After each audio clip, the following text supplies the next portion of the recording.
Chaque jour, Charles et Carole vous présentent la leçon de l'école du sabbat.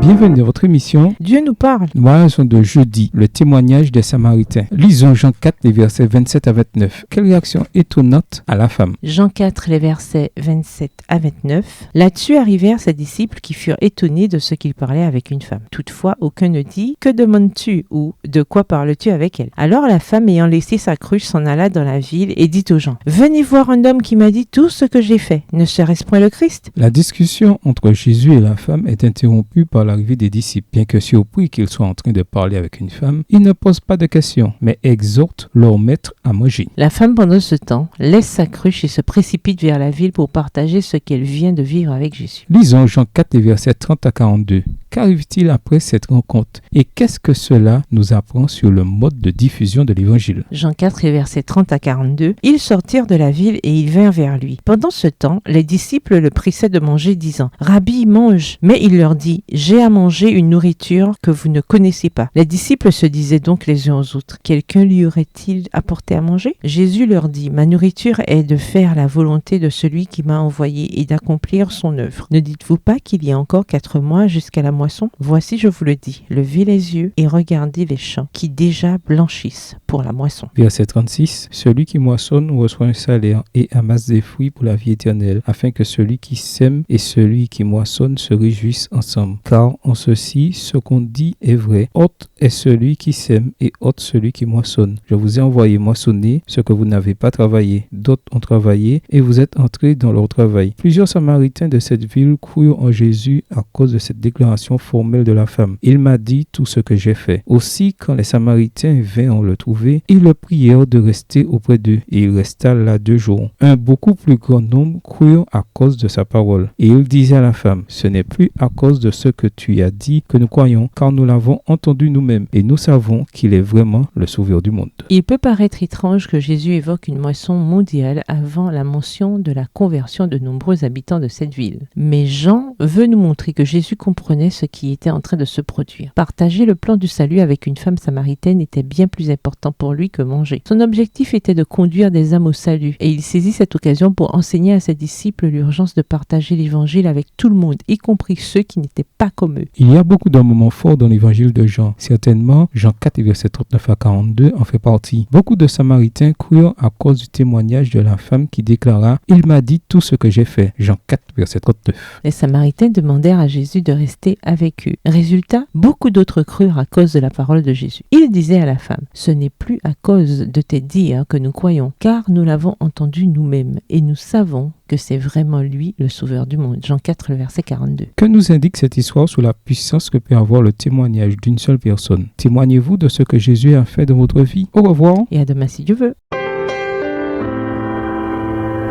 Dieu nous parle.